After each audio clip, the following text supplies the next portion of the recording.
السلام عليكم ورحمة الله وبركاته، إن شاء الله تكونوا في خير ونعم. أنا الحمد لله يا ربي لاباس. جيتكم فيديو تحفون صغرون مشترياتي من تيمو. باهي، أول أرتيكل عندنا اللومينيز هذا يعمل 3 يورو كالك. يحصلوا فيه النجمة والهلال والفانوس، هيك عرفت تحسوا أجواء وأضواء وسهريات وفازات. الحمد لله يا ربي. هني عندي مشكلة ديما كعكارية في الكوجينة متاعتي، ديما عندي ريت كيك كثر معجنات والسوفلي والباتي، لازم الاصفر العظم نحوم على صحفة باش نحط. عرفت انتم تتبتوا هكا متخشين بعضكم مرهوجين في هاك الكوجينة. هذه بتيت بوات براتيك تحطي فيها الاصفر متاعك بالفرشة وتدهني وانت ترونكيل. نتعدوا الكاتريام ارتيكل اللي تحط عليه القرآن بيان سور.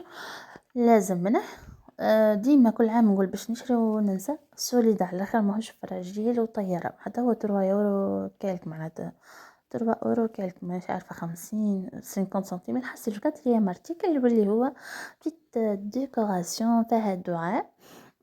تتحط بحث في اللونتري ولا فوق الطابل متاع التلفزة الحاسيلو. هني عندنا التبلية، الشيف باش يحضر معاكم لازم تبلية مود رمضان. باهي. عندي فكرة كانت في مخي اني في راسي، لاني ما نحبش الكوسان معناتها في الصالون. تبدلت الفكرة هذه وشريت الكوسان وكل غلافات الكوسان. باهي. لا لو كات تكلفولي بالك 5 يورو لغلافات الكوسان 5 يورو كالك. الكاليتي طيارة بالحق، قد ما نحكي لكم ما نسكتش. عجبتني كاليتي نتاعهم فريمون بالحق، قماشهم طيارة على الاخر.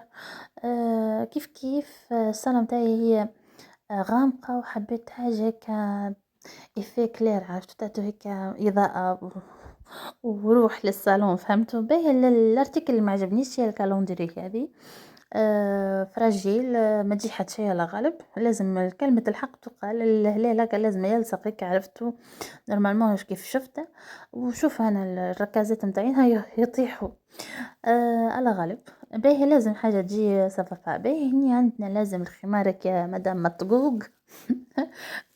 لازم منهم الحاسين وتعدوا للكوسان. لو كات كوسان كلفوا بالك 14 يورو كالك. باهي.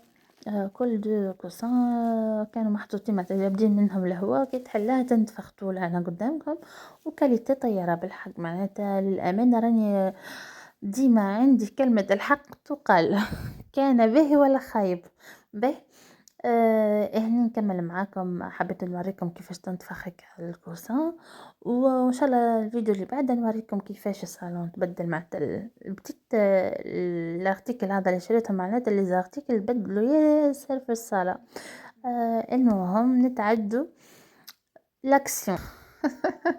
هني قاعد نحكي انا ولدي الحصيلو نتعدوا لاكسيون والبورتمونجي هذا من اكسيون.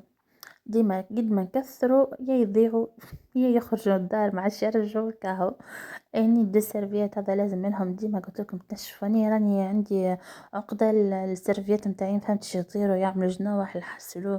ما فهمتش، فهموني ما فهمتش. باهي هني الكويزير نتاع الروز هذا من كارفور مش من اكسيون، معناتها في البرومو ب 14 كالك 14.99 في ظلي. باهي. طيارة ننصح بها الأخويات اللي ما ينجحش معكم الرز، اشراها وعينكم مغمضين، معناتها كل كعبة تجيكم بروحها. كعبة الرز كأنك في ريستوران 5 إيطوال، عرفتوا تحسوا روحكم ما شاء الله. هني عندنا أول حاجة الغلاقة متاعها والكسرول تيفال كما تشوفوا فيها. باهي. الحاجة اللي عجبتني فيها انه يطيب الرز وتطفى بروحها. بعتلي معناتها عندكم الفلسة. كي تتهز الفوق معناتها اللي يضوى الضوء الفوق يعني الحسيلو اللي هو يتسخن. باهي هني هذا الدوزاج متاع الدوزاج، وهني الكسكاس تحط سلطة مفورة متاع العادة والعوايد، جلبانة فناري بطاطا تحطها حتى هي فهم، وتضرب عصفورين بحجر واحد، الرز يطيب من اللوطة والسلطة من فوق ما شاء الله، والبلا يحضر في ساعة به. يعني هو الضوء كي قلت لكم تهزوا الفلسة الفوق اللوطة معناتها راهو يكوك معناتها طيب والفوق راه يتسخن. وكيف يطيب الرز بيان سور يطلع الفوق كي معناتها تطلع الفوق اللي هي معناتها ولا يسخن فيه وهكاك تعرفوا راهو طاب. سلام.